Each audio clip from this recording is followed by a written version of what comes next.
ધન્ય ધરા સૌરાઠ તણી, જેના વહેતા નીરમાં નીર છે, જેની જનેતા ગાંડી ગીર છે. કવિ દાદ નોંધે એમ કે શબ્દ એક શોધો ને સહિતા નીકળે, કૂવો જ્યાં ખોદો ત્યાં સરિતા નીકળે. જનક જેવા આવીને હળને જો હાકે, તો હજુ પણ આ ધરતીમાંથી સીતા નીકળે. ખૂબ અલગ તાસીર છે આ ભૂમિની, અહીં મહાભારત વાવો ને ગીતા નીકળે. આ જ ધરાની, આ જ ભૂમિની એક વાત આજે આપણે સાંભળવાના છીએ, જેને રાઘવજી માધડે શબ્દરૂપ આપેલ છે. ગરવા ગિરનારની પાખોળમાં આવેલા જુનાણા તાબેના ખોબા જેવડા માખિયાણા ગામના પાદરમાં કઈ કેટલી આશાના પૂળા વાળતા અભયસંગ બારોટ લાંબી લાંબી વાંભો ભરે જાય. યજમાન રીઝે ને કંઈક દાળદર તૂટે એવી રમણમાં રમ્માણ બારોટ પટેલ પાતા ગજેરાની વીઘા એક પોળી પડેલી ઢાબા જેવડી ડેલીમાં આવીને ઊભા રહ્યા. હમણાં ભાળશે, ભાયા ભેલા તો બથું ભરવા આવશે, એક હારે કેટલાય જીવ વિટરાય વળશે ને આવકારના મીઠા મેહ વરસશે. પછી તો સૌ અચ્છો અચ્છો વાના કરવા લાગશે. પણ આમાંનું કાંઈ જ બન્યું નહીં. બારોટની ધારણા સાવ પોકળ નીવડી હશે. હોય સંસારી જીવ કંઈક પડોજણીમાં પડ્યા હશે. તે ઘડી બે ઘડી એમ સમય ભાગવા લાગ્યો. એક એક ઘડી દુકાળિયા વરહના દી જેવી વહમી થવા લાગી. બારોટની ધીરજ ખૂટી, અધીરાઈને વાચા ફૂટી. આવતા દીના એંધાણ ઈ નીજ ઘેર મહેમાન, પણ પડતા દીના પારખા આંગણે ચડે નહીં શ્વાન. બારોટની પડછંદ વાણી ડેલીમાં પડઘાણી, પણ કોઈ હળવળ્યું નહીં. થોડી વારે પટેલ પાતો ગજેરા દેખાણા. આમ નજર મળી કે ન મળી, પણ આપા ગજેરાના મોંમાંથી આવો એવો શબ્દેય નો નીકળ્યો. ઉલટાનું બારોટને ભાળતા જ એમના મોં ઉપર અષાઢી મેઘના ઘટા ટોપ કાળા ડિબાંગ વાદળા જેવી કાળાશ પથરાઈ ગઈ. મોં ઉપર રહ્યું સહ્યું નૂર પણ દીવડાની જેમ ઓલવાઈ ગયું. બારોટની ચકોર નજરમાં આ હસતું નોર્યું. પડતા દીના એંધાણ ઈ મળવા માય આઠપ કરે, પણ હજુ તો બારોટ પૂરું બોલે ઈ પેલા તો પાતો ગજેરો બારોટને ગોઠણે વળગી પડ્યા. બસ બસ દેવ, ખમૈયા કરી જાવ, અમારા પડતા દી એટલે આજ મળવામાં માયઠપ કરી. હા હા મારા માવતર, મારી પાઘડીના તાજ, આમ વહેરા વેણ કા બોલો. બાવડેથી પકડીને પાતા ગજેરાને બારોટે ઊભા કર્યા. બાપ, આ બારોટનો એવો તે કયો અભાવો આવ્યો કે મળવામાંય માયઠપ? બારોટના મોં ઉપર ભોઠપના અંકુરો ઉગી નીકળ્યા. બારોટ, તમારો અભાવો? પાતો ગજેરો આંખાએ ધ્રુજી ગયા. અમારા રુદિયામાં રામ રૂઠો છે તે તમારો અભાવો આવે? તો પછી આમ કેમ મારા વાલશેરી? બારોટની આંખોમાં ભૂતકાળના ઝાડવા ઉગવા લાગ્યા. અહીંયા ખાટલે ને પાટલે જાતા, ઘી નીતરતા ચૂરમાને ગળા હુંધી ખાધાતા, કાંડા વીટ્યા હતા, ગળાના હમ દઈ દઈને ખવરાયું હતું. અરે જાવાનું તો નામ ન લેવાય, 8-8 દીનું તો પથાર્યું. એના બદલે આમ? બારોટના મોં પરની રેખાઓ બદલાવા લાગી. ઉનાળાનો આકરો તાપ તડકા માયર તૂટી પડ્યો હતો. વાછરું ખીલે બંધાય એમ તેજીલી હવા બંધાઈને થંભી ગઈ હતી. એને કદાચ પાતા ગજેરાની મનોદશાનો વળગાડ વળી ગયો હોય. રખાવટની વાતો વાંચવાની ન હોય, પણ પાતા ગજેરાનો પણ બારોટને ભાલાની અણી વાગે એમ છાતીમાં વાગ્યો. પણ ઈ દીમાં ને આજના દીમાં લાખ ગાડાનો ફેર છે બારોટ. તમે અટાણે રવાના થઈ જાવ. ગળામાંથી થોરિયાના કાંટા નીકળે એમ પાતા ગજેરાના શબ્દો નીકળ્યા. ગળું કપાઈને જાણે લોહી જાણ થઈને નીગળવા લાગ્યું. તે આગળ બોલી ન શક્યા, એકદમ મોં ફેરવી ગયા. બારોટ તો ધરતી માર્ગ આપે તો હમાઈ જાવ, કે પછી આમને આમ ઊભે ઊભો સળગી જાવ. યજમાનના ઘેરથી જાકારો? તો ભૈઠ મનખ્યો, જીવવા માથે ધૂળ પડી. આવું જીવવું એના કરતાં તો બારોટને જીવતર ઝેર થઈ ગયું. કેટલી આશાના પૂળિયા વળીને ભારોટિયું બાંધ્યું તું, મનમાં ને મનમાં એના બદલે ઘસીને ના વાળી દીધી. બસ અહીંથી સીધું જ ગિરનારની ગઈરમાં ને કાતો ભેરવ જપ. પાછા પગલા ભરતા પેલા બારોટે મનને વાળ્યું ને ઠઠકોર્યું. ન બને, આમ તો કોઈ દી ન બને. નક્કી કાંઈક હશે. પાછા હાલવાના બદલે 2 ડગલા આગળ હાલ્યા. પાતા ગજેરાને 2 હાથે પકડીને ઝંઝેડ્યા. બોલો બાપ, સાચી વાત ન કરો તો તમને રામ દુઆય છે. પાતા ગજેરાએ બારોટના મોં સામે જોયું. એના પેટમાં ખળા વડ જેવડી ફાળ પડી અને મનોમન સમજી ગયા કે હવે કીધા વગર છૂટક્યો નહીં. તમને જાકારો દીધો ઈ કરતા તો અમને મોત વાલું લાગે. પણ પાતો ગજેરો થોડા ખચકાયા. બારોટની તીક્ષ્ણ નજર એમના મોં માથે ખીલાની જેમ ખોડાણી. અમારી માથે મોત ભમી જ્યુસ, તમે નીકળી જાઓ. તમારી માથે મોત ભમી જ્યુસ તો પછી હું ક્યાં અમર પટ્ટો લખાવીને આવ્યો સૌ? મોત તો મને માતરની માથે ભમેશ. બારોટ બોલ્યા. આજ બારવટીએ જાહો દીધોસ, અમારા મોતની માંગણી કરીશ, કાલ હવારે તો અમારી નનાઈમું નીકળશે. પાતો ગજેરો અહમ વાળી ગયા. તમે ભલા થઈને ઝટ નીકળી જાઓ, આટલું તો એ માંડ માંડ બોલી શક્યા. ઓહો, બારોટે દાંત કાઢ્યા. આટલી વાતમાં તો મને જાકારો દીધો. ઘડીક પહેલા જ મોતના મોંમાં હળિયું મેળવા તૈયાર થયેલા બારોટ હમોળગા બદલાઈ ગયા અને મુખાકૃતિ મેઘધનુષ્યની જેમ ખીલી ઉઠી. હા, અમારું થાવું હોય ઈ થાય, પણ તમે તમારો જીવ લઈને ભાગો. પાતો ગજેરો હોશિયાળો ઓસર્યા. સામે બારોટના રૂવાડા ફરકવા લાગ્યા. એમની વીછીના આંકડા જેવી પાતળી મૂછ ફરકીને આંખોની ભ્રમરો ખેંચાવા લાગી. યજમાનના ઘેર મોતના મંડાણ થયા હોય અને એનો બારોટ મોતની બીકે ભાગી નીકળે તો છોરો અને માવતર જેવા હગપણની માથે કાળો ડાઘ બેહી જાય ને. બારોટના એક એક શબ્દમાં ખુમારીના તેજ પૂંજો ઝળકતા હતા. વાતું કરવાનું ટાણું નથી બારોટ, ભાગો, બાકી તમને કાંઈક થાહે તો મારી હાથ પેઢીને લાંછન લાગશે કે પટેલે ઘેર આવેલા પરોણાને બારોબાર મરાવી નાખ્યો. વાત કરવાનો વખત નહોતો, એ તો બારવટિયા, એને તો રાત ને દી હરખા, ક્યારે ખાબકી પડે એનો ક્યાં ભરોસો. પાતા ગજેરાએ બારોટ આગળ હાથ જોડ્યા. બાપ, ભલા થઈને ભાગી જાવ, જાજી વાતું કરવાનો હમો નથી. ખૂબ કરગર્યા, મન ભરીને મનાવ્યા. અરે એમેય માને નહીં તો છેવટે હાથે પગે લાગ્યા, પણ બારોટ માનતા નથી. બારોટની જીદ આગળ પાતા ગજેરાના જાણે સઘળા હથિયાર હેઠા પડ્યા ને મનમાં સમજી ગયા, આ હઠીલું વરણ ના પાડ્યા પછી કોઈ વાતે હા નહીં પાડે. ઠીક થઈ બારોટ, તમે આ ઘરમાં હંતાઈ જાઓ. ઘરમાં હંતાવ? બારોટે ખૂબ જોરથી અટહાસ્ય કર્યું, જાણે કે ડગળી ચસકી ગઈ હોય. ઘરમાં હંતાવતો તો માનું ધાવણ લાજે. લ્યો આ ચોપડા. ખભે ભરાવેલા ખડિયાનો બારોટે ઘા કર્યો. જીવતા રહેવું તો લખશું, લાવો હથિયાર. કોચવાતા મને પાતા ગજેરાએ બારોટના હાથમાં તલવાર આપી. હાથમાં લીધેલી તલવારને બારોટે ગળા સંડી કરી. ખુલ્લી તલવાર તડકામાં જગારા મારવા લાગી. હવે તમે કોઈ ઘર બહાર નીકળો તો તમને રામ દુઆય છે. હા બાપ, તમે તો ગજબ કરી નાખ્યો. ગજબ નથી કર્યો મારા માવતર, આ તો અન્ન ખાધાનું ઋણ ચૂકવવાનો વખત આવ્યો છે, બારોટે કીધું. જાઓ, ઘરમાં જાઓ. બારોટ થરથર કાપવા લાગ્યા. એના રૂએ આગ જેવી જ્વાળાઓ લપકારા લેવા લાગી. રાતા ચો થઈને સૂરજના રણ ધરતીના પેટાળમાં ઉતરી ગયા છે. રૂજુ વેળાનો વખત અવની માથે ઉતરવા અધીરો થઈ રહ્યો. ઠાકરના મંદિરે ઝાલર માથે માંગરી ફળાવા લાગી. એનો ટન ટન લયબદ્ધ અવાજ સારી બાજુ ઘુમરાવા લાગ્યો. દિવસ આખો છૂટા પડેલા છે. નાના વાછરૂને આંબવા અધીરું થતું ધણ દણાટ કરતું ગામમાં ભરાવા લાગ્યું. ત્યાં ધણની આડશ લઈ અને બુકાની બાંધેલા 8-10 જણાનું પાળ ગામના પાદરમાંથી પસાર થઈ જઈ અને પાતા ગજેરાની ડેલી આગળ આવે છે. અષાઢી આભમાં વીજળીનો લીસોટો થાય એમ સબોસબ તલવારું ખેંચાણી. બસ તૂટી પડે એટલી જ વાર. ડેલીનો નકુચો તોડવા એક બુકાની ધારીએ હથોડો ઉચક્યો, પણ સૌની નવાઈ વચ્ચે ડેલી ઉઘાડી હતી. ઘડીભર તો સૌ અચંબાની ઊંડી ખીણમાં ખૂપી ગયા. જહાં ચિઠ્ઠી નહીં મળી હોય? એક જણે સવાલ કર્યો. તો જ ને, નહીં તો ભલભલાના ભોગળા ભીડાઈ જાય. એલા તો આકડે મધ ને ઈ પાછું માઠ્યું વગરનું. હાલો તૂટી પડો. પાળના મોવડીએ સાથીદારોને હાબદા કરવા પડકાર્યા. થોભી જાયજો. ડેલીની આડશમાંથી સિંહ જેવી ગર્જના થઈ. ઓહો, થોભવા વાળા! એક જણે તલવાર ઉગામી, પણ ત્યાં તો બીજો એક પડકારો થયો. એલા જાળવજો, બીજું વરણ લાગે છે, ક્યાંક નવાણીઓ કૂટાઈ ન જાય. મોવડીએ ફરી ઊંચા સાદે કીધું. ઘડીભર સ્થળ કાળ સઘળું થંભી ગયું. અભયસંગ બારોટ અડીખમ યોદ્ધાની જેમ ડેલીની આગળ ઊભા હતા. એમણે કરુણા દાખવી સૌની આગળ હાથ જોડ્યા.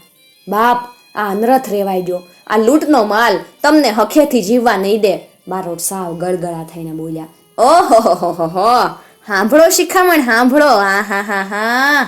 પાળના મોવડીએ જોરથી દાંત કાઢ્યા. એના બિહામણાને નફ્ફટ અવાજે તો કાચી પોચી છાતીના કાળજા ફાટી જાય. અનરથ? શેનો અનરથ? અરે આ તો કેટલોય દલ્લો દબાવીને બેઠોસ. કેનારની આંખોમાં ચોરીના સાપોલિયા સળવળવા લાગ્યા. ભલા થઈને આ ધંધો મૂકી ગયો. બારોટ સમજણથી મામલાને પતાવવા વધુ ને વધુ નમ્ર બનતા જતા હતા. આ ધંધો મૂકીને તમારી હારે માગવા નીકળીએ? એક હારે અને ખીખિયારીઓ રાની પશુની જેમ ભયંકર લાગવા માંડી. કાંઈ નહીં તો આજનો દી ખમી જાવ મારા ખાતર. પણ બારોટ હજુ કાલાવાલા કરતા હતા. સમજે તો સમજાવી લેતા હતા. જાયજુ વાતોના ગાડા ભરાય. આ તો તમે બારોટ છો એટલે આટલી જીભાજોડી કરી, બાકી તો અમારા હાથે જ હાલે. એક ઘા ને 2 કટકા. આમ કઈ એક લૂંટારો ઝેર જેવું ખંધું હસ્યો. એક ઘા ને 2 કટકા? આ સાંભળતા તો બારોટની 36 કરોડ રૂવાડા ખડા થઈ ગયા. હાથ અને પગની નસો ખેંચાવા લાગી. આંખમાંથી અંગારા વરસવા લાગ્યા. તઈ થાજો માટી, બારોટે તલવાર ખેંચી. આટલી વાતો ગામના રૂખડ ઢોલી ડેલીની પડખે જોઈ રહ્યો સાંભળે બારોટની વાણી એના હૃદયમાં ઊંડે સુધી ઉતરી ગઈ. એક પરગામનો બારોટ જીવની પરવા કર્યા વગર લૂંટારો સામે ઝીક ઝીકવા તૈયાર થયો તો હું તો આ ગામનો, આ માટીનો મનેખ, આ ધરણ ધાવીને મોટો થયો. ગામનું લૂણ મારી માથે છે. રૂખડના મનમાં કેટલી વાતોના વહેણ ખળખળવા લાગ્યા. ઢોલની માથે તૂટી પડનારા રૂખડના શરીરમાં શુરાતનના સદ દીવડાની જેમ પ્રગટવા લાગ્યા. ખભે ભરાવેલો તરઘાયો ઢોલ ઢીબાંગ ઢીબાંગ કરતો મૂંગ્યો અવાજ ટીપાવા લાગ્યો. બારોટની તલવાર વીંઝણાની જેમ વીંઝાવા લાગી. લૂંટારોની કારી ફાવતી નથી. તેણે બારોટ ફરતે ઘેરો ઘાલ્યો, પણ બારોટ ડગ્યા નહીં, બમણા વેગે ઘા ઝીકવા લાગ્યા. રૂખડ બરાબર શુરાતનના રંગમાં રંગદોળાઈ ગયો હતો. તે ઉલળીને બૂંગ્યો વગાડવા લાગ્યો. બૂંગ્યો તે બૂંગિયાવાળો બૂંગ્યો સાંભળીને મળદાય બેઠા થઈ જાય અને લડવા લાગે. લૂંટાર આગળ હાલવાને બદલે પાછા હીટા. બારોટનું જોમ વજ્યું. તે દેહનું ભાન ભૂલીને લૂંટારું માથે તલવારના ઘા ઝીકવા લાગ્યા. ધીંગાણું જામી પડ્યું. લ્યો દ્યો મારો ને તલવાર. ભાલાના ખણ ખણ ખણ ખણકારા જ સંભળાય. ઘણી ઘા ઝીલવાની સાવચેતી રાખી તોય બારોટની માથે 2-4 ઘા પડી ગયા. ઘામાંથી નીકળતું લોહી ધોરિયાના પાણીની જેમ દળ દળ દળે. છતાંય પાછા પગે ભાગ્યા જતા લૂંટારું હારે બારોટ ઝીક ઝીલે જાયશ. રૂખડે બારોટના ડીલ માથે લોહીના રેગડા જોયા ને ભેળી જ એના ડીલે થર્રાટી આવી. બાવડામાં બળ ઉમટ્યું ને એક લૂંટારુના હાથમાંથી તલવાર ઝૂંટવી. એક હાથમાં ઢોલીની દાંડી અને બીજા હાથમાં તલવાર. ઢોલ અને દુશ્મન માથે 2 હાથે હબો હબ ઘા ઝીકાવા લાગ્યા. લૂંટારું પાછા ડગલા ભરતા હાલ્યા. બારોટને ને રૂખડને પગે પગ દબાવતા ઘાની બાથરાટી બોલાવા લાગ્યા. ગામનો સીમાડો આવ્યો. ધરતી કાજળ ઘેરી રાતનો અંધાર પછેડ ઓઢીને ધીમે ધીમે હિબકા ભરતી હોય એમ શિયાળિયાની રોતલ લાળી સંભળાય. રૂખડ અને બારોટનું ધીંગાણું જોવા આકાશે ઉમટેલા તારોડિયા આંખો ફાડીને સતેજવા લાગ્યા છે. રૂખડ પડ્યો. એને પડતો જોઈને બારોટે સોથ વાળી દીધો, પણ પાછળથી એકે ઘા કર્યો. મરદ થઈને સામે આવું તું ને ખૂટલ. બારોટે એને એક ઘાએ ઉલાડ્યો ને પછી પોતે ઢગલાની જેમ ફસડાઈ પડ્યા. રૂખડ જિંદગીના છેલ્લા શ્વાસ ઘૂંટી રહ્યો છે. બારોટ ઢસડાતા રૂખડની પાસે પૂગ્યા. એના લોહી તરબોળ હાથ ઝાલ્યો અને પછી પોતાના માથે મૂક્યો. રૂખડ તું શૂરવીર નીકળ્યો. બારોટથી માંડ બોલી શકાતું હતું. તે કાંઈ પણ લેવા દેવા વગર દેહ કુરબાન કરીને જીવતરને ઉજળું કરી બતાવ્યું. રૂખડનો શ્વાસ વધી ગયો. રૂખડ તું ખરેખર માણસના રૂપે દેવ છો. અમારું અભાણી કુટુંબ તારી દેવની જેમ પૂજા કરશે. તને સૌથી પહેલા ચૂરમું ચડશે. તું આજથી અમારો દેવ. રૂખડનો વીરગતિ પામેલો આત્મરામ હજુ તો ગાવ બેગાવ પંથ કાપે ત્યાં બારોટનો વીરગત્યો જીવ એની વાહે હાલી નીકળ્યો. કાંઈ પણ સ્વાર્થ વગર બીજાના ખાતર જીવ દઈ દેનાર વીરલાઓની દેવગતિ તારલાઓને ગમી હોય એમ એ ધાણીની જેમ આગમાં ફૂટી નીકળ્યા. ભાંગતી રાતે પાતો ગજેરો આવી પૂગ્યા. બારોટ તમે તો ચોપડાના ચિતરનારા ને રૂખડ તું તો ઢોલ ટીપી ખાનારો. જોરથી રાડો નાખતા પાતો ગજેરો આભને ચીરી નાખે એવી કારમી રાયડી નાખીને પોકે રડવા લાગ્યા. તમે તો મલક આખાના ચોપડા ચિતરનારા, પણ તમારી આ વીરતાના ચોપડા કોણ ચિતરશે? બારોટની છાતી માથે માથું નાખીને પાતો ગજેરો વધુ જોરથી રડવા લાગ્યા. હવે અમને અમારી વંશાવળીની જરૂર નથી, પણ જરૂર છે તમારા વંશની. સમય વીતતો હાલ્યો છે અને એક સમયે રોંઢડિયા ટાણું થવા આવ્યું. નમતા પોરના સોનાવણી તેજ પૂંજોથી ધણી માથે પિતાંબરી ઓઢણી ઓઢાડી હોય એવું લાગે. ઉઘાડા આભમાં વાદળાની નાનકડી રીછડિયું આમ તેમ દોટું દે છે. માખિયાણા ગામના ઉગમણા પાદરમાં રામદળ શંભુદળની ખાખી જમાત રાવટિયું નાખીને પડી છે. પડખે ઊભો ગજરાજ એની સૂંઢને આમ તેમ ઘુમાવે છે. સંસારી માયાને એરુની કાચળીની જેમ ઉતારીને બેઠેલા સાધુડા. ઓમ તો ગિરનારી તેરા ભરોસા ભારી, તું ખબર લે હમારી ને અલખની આહલેખ જગાવતા ચલમની ઠીકરી લાલચોર અંગારા જેવી ધગી જાય છે. જેમ ભમ ભોલે એમ કરતા ગાંજાની ચલમ તાણે ને માથે વહેતેકની જ્યોત પ્રગટે ત્યારે એના આતમને સંતોષ થાય. પણ એક સાધુડાના આતમને નિરાત નથી. જીવ ચૂથાય છે. મનમાં ભયંકર ઉથલ પાથલ ઉપડી છે. કાચળીની જેમ ભગાવી નાખેલી સંસારી માયા તને ફરતી વીંટળાઈને વળી છે. એક વાત એના કોઠામાં થઈ જ થતી નથી. આમ તેમ માથા મારે છે. બહાર નીકળવા ચોકડા તોડાવે છે. હવે તેનાથી જીરવાતું નથી. આયા આ ગામમાં મારા યજમાન રહે છે. યોગીરાજ આમ બોલ્યા ને જાણે જમાત માથે કાગડાની ચરક પડી. હે ક્યાં કહા? એક સાધુના તો ભવા ફરી ગયા. यजमान है हमारा यहाँ। अब भी संसार की बात नहीं छूटी। અમે મૂળ જાતના બારોટ, અમારે યજમાન હોય એમ કહેતા યોગીરાજે સઘળી વિગત કઈ સંભળાવી. થોડી વાર પહેલા યોગીરાજ માથે ખીજાતા સાધુડા યોગીરાજની વાત સાંભળી પાણીમાં અંગારો ઠરે એમ ઠરી ગયા. વાતને પાખો આવી ને પિંજરામાંથી પંખીડું ઉડે એમ ઉડી. પછી તો ગામ આખાઈમાં આટો વાઢી ગઈ. આ જમાતમાં કોક સાધુના જજમાન આપણા ગામમાં છે. કોણ હશે સાધુ, કોણ હશે ના યજમાન? વાતનો વરજોળો ગામ માથે ફૂંકાણો ને વાત ઉડતી ઉડતી પાતા ગજેરાના કાને ભરાણી. હે, તો ઈદ હોય ના, એમ ધારી થોડું લેવાય? જાણ્યા વગર કોકની વરાહે ક્યાંય વિચારોના વમળમાં ગળથોલિયા ખાતા પાતો ગજેરો હળવે હળવે ડગલા ભરીને જમાતની ઉરા ઉર આવ્યા. હાથના નેજવા કરીને જોયું તો તે જ ઝળહળતી મૂર્તિઓમાં એક માથે નજર ઠેરાણી. બે હાથ જોડ્યા, સાધુ મૂર્તિઓને વંદન કર્યા ને પછી દબાતે અવાજે બોલ્યા, કોણ છે ઈ કે જેના યજમાન આ ગામમાં છે? મોજની ફક્કડ મસ્તી લૂંટતા સાધુડા થોડા ઉજપાયા. કોઈ કાંઈ બોલ્યું નહીં. મૌનનું દળ કટક ઉતરી પડ્યું. એક વખત, બે વખત જવાબ ન મળ્યો તે નો જ મળ્યો. હાચું ન બોલે ઈને એના ગરુની આણ છે. પાતા ગજેરાએ જાણે પોતાનું ભાથા માથું છેલ્લું તીર ફેંક્યું, પણ ફેંક્યા વાળું ફેંક્યું. અર્જુનના ગાંડીમાંથી છૂટેલું તીર. હા હા, તમે તો મૂળ વાડિયા માથે ઘા કર્યો એમ કહેતાકને જમાતના ઝુંડમાંથી સાધુ યોગી રાજ ઊભા થઈ ગયા. પૂર્ણિમાના ચંદ્રની જેમ જવાની સોળે કળાએ ખીલી ઉઠી હતી. ઉઘાડા અંગ માથેથી ઓજસ નીખરી રહ્યું હતું. પાતા ગજેરાએ ઝીણી નજરે જોયું. અણહાર ખેંચીને અભયસંગની આંગળી પકડીને આવતો નાનકડો ભીમ એની આંખોમાં ઉગી નીકળ્યો. ભીમદેવ કે નહીં? આટલું બોલતા તો પાતો ગજેરાના મોં માથેથી હરખની ઉકળીઓ લીપાવા લાગી. સાધુ યોગીરાજ ઊભા ઊભા જાણે અતીતની અગોચર ઉતરી ગયા. બન્યું એમ કે અભયચંગ મરાણા અને વીરગતિને પામ્યા એ સમાચારે યુવાન ભીમદેવનું હૃદય ભરાઈ આવ્યું. તેને સત્ય સમજાયું, નશ્વર દેહ માથે મૃત્યુના મંડાળ નિશ્ચિત છે. જન્મ પછી મરણ એ ઘટના ચક્ર ફરશે તો પછી પ્રભુનું ભજન કરતા કરતા મૃત્યુની નજીક જવું શું ખોટું? ભર જુવાનીમાં ભીમદેવે ભેખ પહેરી લીધો ને સંસારની સઘળી જળો જથા છોડી અને અગોચર ઉતરી ગયા.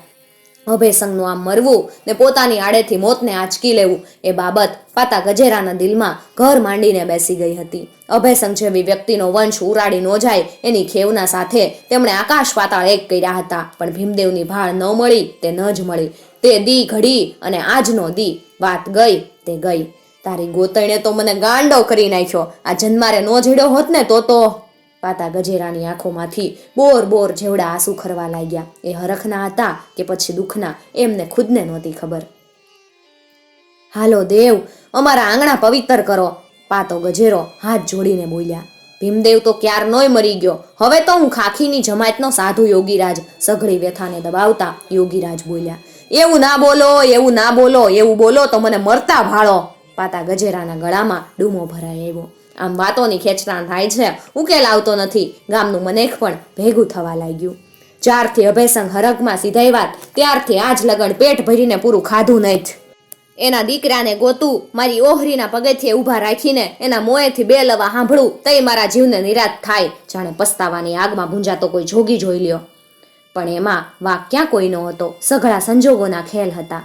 પાતા ગજેરાએ ખૂબ કરગર્યું પણ યોગીરાજ એક ટળીને બે ન થતા. છેવટે ગજેરાએ ગુરુને નોંધ્યા. દેવ, તમારા ગુરુ ક્યાં? ગિરનારની તળેટીમાં. હજુ તો મોંમાંથી વેણ પૂરું ન નીકળે ઈ પહેલા તો પાતો ગજેરો રાવટી છોડીને હાલવા લાગ્યા. ગિરનારની તળેટીમાંથી તેના ગુરુને ગોત્યા. એમની આગળ સઘળી વાત રજૂ કરી. રજા મેળવીને યોગીરાજનો ભેખ ઉતરાવ્યો. યોગીરાજમાંથી પાછા ભીમદેવ બારોટ બનાવ્યા. પાતા ગજેરાની કુનેહ અને ધીરજે નેવાના નીર મોભે ચડાવ્યા. ભીમદેવ પૈણ્યા, એનો વંશવેલો આગળ હાલ્યો ને આજે એની 12મી પેઢી હયાત છે એમ લેખકશ્રી નોંધ કરે. લેખકશ્રી એ પણ નોંધે કે આ બનાવ સંવંત 1877ના ગાળામાં બન્યો. આજે આ વાતની સાક્ષી પૂરતા હોય એમ જુનાગઢ પાસેની ખેંગાર વાવની બાજુમાં રૂખડ ઢોલી અને અભયસંગ બારોટના પાળિયા મોજૂદ છે. એની માથે નાનકડી દેરી બાંધવામાં આવી છે. અભયસંગના વચન મુજબ આજે પણ એમની અભાણી શાખના બારોટ રૂખડ ઢોલીને દેવ તરીકે પૂજે છે અને એને ચૂરમાનું નૈવેદ્ય ચડાવે છે. મિત્રો, આવી હતી આપણી ધરાની વાતો. આવી જ બીજી વાતો સાંભળવા માટે ચેનલને જરૂરથી સબસ્ક્રાઇબ કરી અને સાથે આપેલું બેલ આઇકોન પ્રેસ કરજો, જેથી આવનાર નવા વિડીયોઝની નોટિફિકેશન સૌથી પહેલાં તમને મળી શકે. અને ખાસ વાત મિત્રો, અમારો ઉદ્દેશ ફક્ત અને ફક્ત આપણા વિસરાઈ જતા લોક સાહિત્યને વધુમાં વધુ લોકો સુધી પહોંચાડવાનો છે. કોઈ ધર્મ સંપ્રદાય કે જ્ઞાતિ જાતિને ઠેસ પહોંચાડવાનો કે એનો પ્રચાર પ્રસાર કરવાનો અમારો કોઈ ઈરાદો નથી.